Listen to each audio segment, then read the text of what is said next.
underwear to cry. Absolutely. So that happens twice. Yeah, and the other female character dies in the shower, so we see her get in the shower as well. There's something about the woman in this film showering. And we also learn that Williams is she's due to become an astronaut. Like a few days after she surfaces, her astronaut training starts. So, I mean, great. I just needed one line of dialogue in this film of like, it's a good thing we've got these bubbles and/or suits that mean we won't get the bends going up. They decompress us really well. Because like we watched The Abyss a couple of weeks ago, and there's whole reams of dialogue when they're going down from Michael Biehn and Mary Elizabeth Mastrantonio saying like, once we're down here, I've got to go through 2 weeks of decompression before we can get out of this place. And like, spoiler alert, in Leviathan, they're deeper than they were in The Abyss. So like that would have been the same thing here. It's like, what, 3 years difference between the releases? I can't remember when The Abyss came out.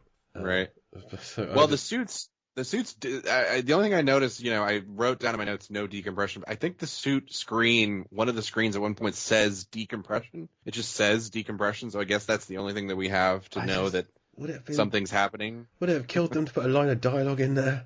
It's like, we get out of here in 3 days. I can't wait to use these suits. They do this, just something. And this was actually the same year as The Abyss. They're both 89. So maybe that's one of the reasons why Leviathan got forgotten. It kind of got buried by The Abyss, being a more high-profile film, potentially. Maybe there's, the director's cut of The Abyss, right, is the one that references the decompression thing. Because they would have died, but they're like, the aliens did something to us. I think that's so maybe there's a director's cut of Leviathan. Maybe, yes. Where Jesus says something. I don't know. Yeah, we'll assume. We'll start working on it. Okay, so it's noticed that Cobb is ill. He's been scratched. He's dying. He put some bandages around his midriff. He doesn't survive. Does he just fall down and die? I can't remember what. I don't remember what happens to him. According to Wikipedia, his condition worsens, causing him to mutate and infect Doc, which is not something that I remember. Yeah. I think we just see him in the big thingy blobby. That's when Peter Weller sees Jesus, and I think he's in there too. I don't know. Well, either way, Cobb dies, infects the Doctor, who then goes full the thing and mutates into a giant. His hand, Cobb's hand, is like got teeth in it. Is that? Oh yes! Oh hell yes! And Doc is like, is that when he gets bit or something and runs off? Maybe. I think you're right. Yeah, because that's when he launches the bubbles. I think. That's kind of like, remember the thing where the guy's chest has teeth? Yeah. Well, here we've got teeth in the guy's hand. The hand has teeth. Teeth hand. Yeah, that just came to me. That's the only thing. That's the last thing I remember about him. And then Doc runs off, I think. Yeah. Then Doc does the bubbles, and then it's our three other ones: Williams, Ernie Hudson, and Peter Weller. Who Ernie Hudson remembers that Cobb showed him something down in the maintenance shaft that will help them in some way. I didn't pick up on what that was. So they have the maintenance shaft exploration, which I think is when Ernie Hudson and Peter Weller go down to sort that out, is the first time Williams gets to have a weapon in the film.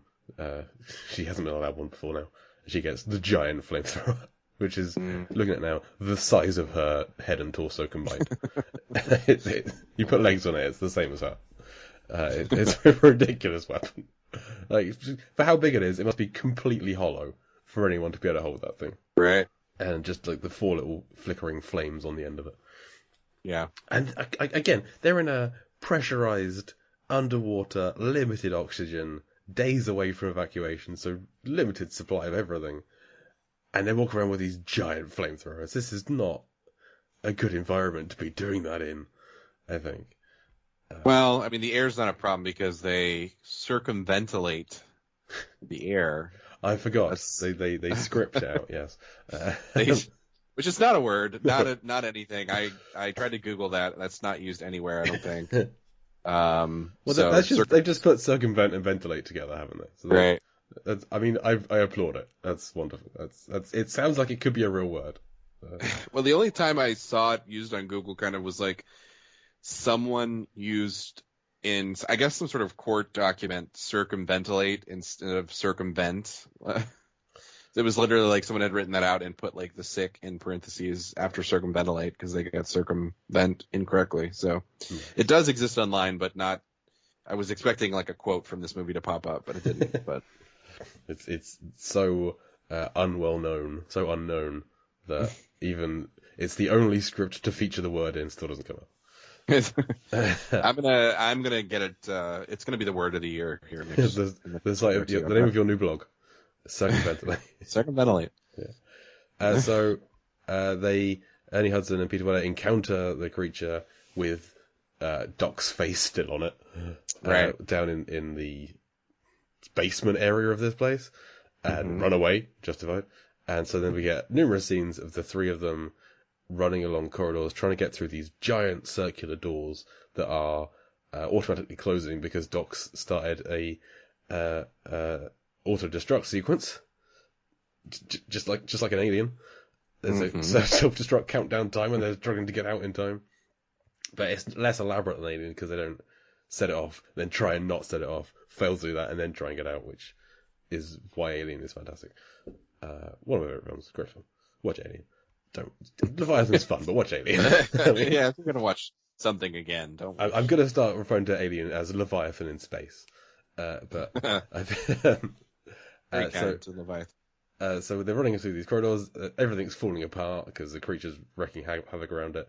And at one point, Ernie Hudson is in the middle of the door frame, pushing the door open. The door is trying to close. This giant circular door that's a bit bigger than he is, and not getting crushed. Somehow not getting crushed. But Williams has fallen down. Just a panel's fallen out when she's fallen down, and then Peter Weller is getting attacked by the tentacle monster, and he just about makes it. And he wasn't just getting crushed by this door, but they all just about managed to get through. And it's genuinely tense. I thought someone was going to get crushed. I was a little disappointed that nobody was, if I'm honest. But we'd run out of people that we could kill at that point. Right. For now. But it's a fun sequence. I liked the action sequence of just big circular door closing. Nothing in this film looks expensive. But like that was well done for what was happening there. What did you think of the creature design, actually? Stan Winston did the creature effects here. The great Stan Winston of so many wonderful projects. I missed that. That is surprising. I mean, it has seen very, like we said, just kind of whatever they want to do, whatever they feel like doing that day on set. Stick a tentacle on it. Stick some teeth here. But then I guess it sort of has its like final Pokemon form that looks kind of goofy. Like it doesn't, like when it showed up, I didn't even remember it looking like that. Leviathan, I choose you. I mean, I don't even know how to describe it. It kind of has like a horse type face, maybe a seahorse even. I don't know. Yeah, it's just a big. That's the thing. It doesn't have there's not a real memorable look to this thing. You don't ever get a really good glimpse of it. It's a lot of quick shots of a tentacle with teeth on the end of it, or just a weird writhing mass. There's some bits that look kind of alien-esque, like the spine and the legs and things early on, but you'd never get a shot of this is it. It's constantly changing. Yeah. Which, if you think about The Thing, which again, one of my favourite films, love The Thing, better than Leviathan, you'd get quite a lot of clear, distinct shots of it's a head with spider legs running around. The worst iteration of The Thing for me is the final one, when it's this big writhing monster with like a dinosaur head and people's faces on it. That I never really liked that one. I like all of the smaller, distinct. You can imagine it. There's the teeth in the torso, great one. There's during the blood sequence when it rides up out of the sofa. That giant thing is real distinct monsters, and then in Leviathan it's bits and pieces glued together.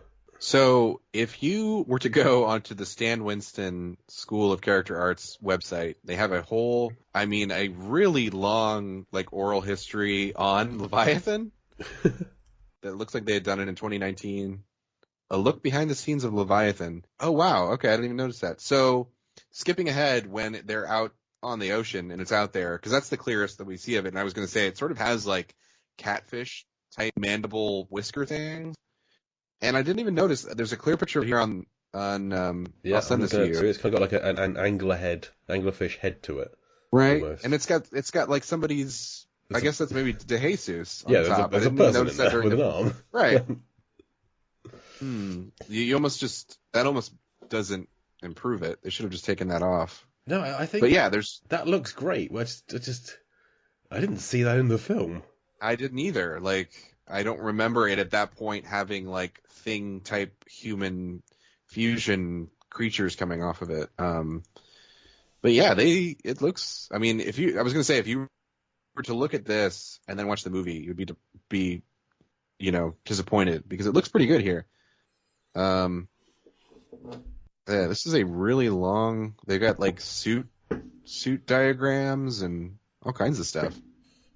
Well, I'll have to have a look at this because yeah, I like we said, I'd never heard of this film, so I had no idea Stamets was involved in it until I watched it, and then I felt I didn't see enough of the creatures to say this is a great Stamets project. But I feel like scanning through this now, he clearly this is clearly Stan Winston level of creature that were just underserved by the filmmaking. They weren't given the opportunity to show it off enough because he also like designed the suits or made the suits. That's on there too. So this was filmed in Italy. You know, it's I think at least one of the producers is the nephew of Dino De Laurentiis. Okay. And I mean, it's got a De Laurentiis vibe to it, if that makes sense. I was going to ask you, like, if you agree with that. I don't even know if you were to ask me what I mean by that. I don't even really know. I don't know.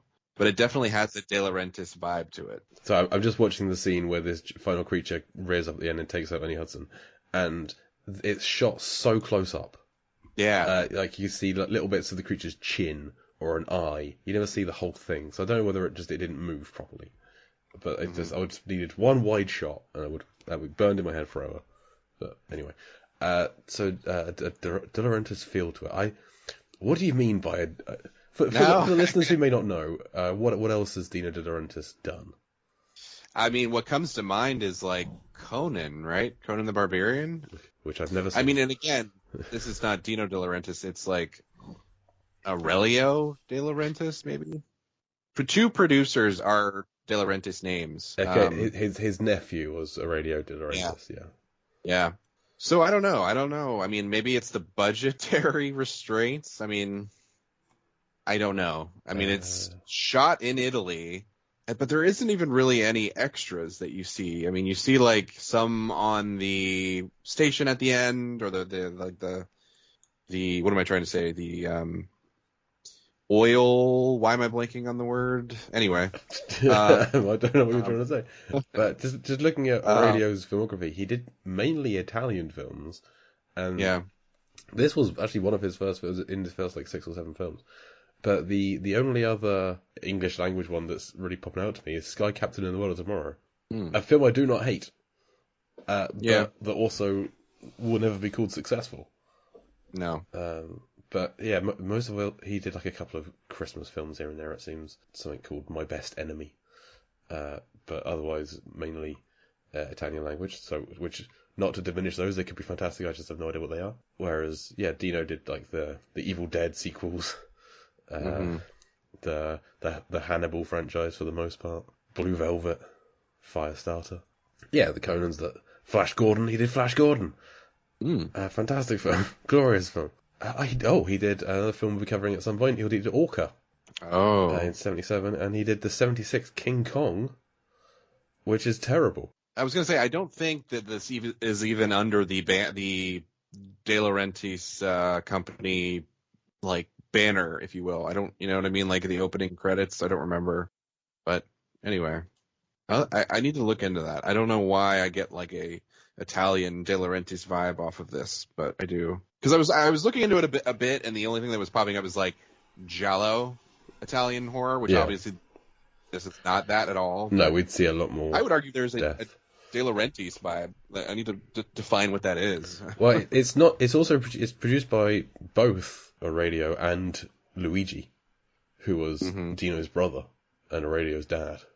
So it's like a father-son De Laurentiis seems to be team here. Yeah. Now we need to find out what else he produced. Yeah, a lot of Italian films.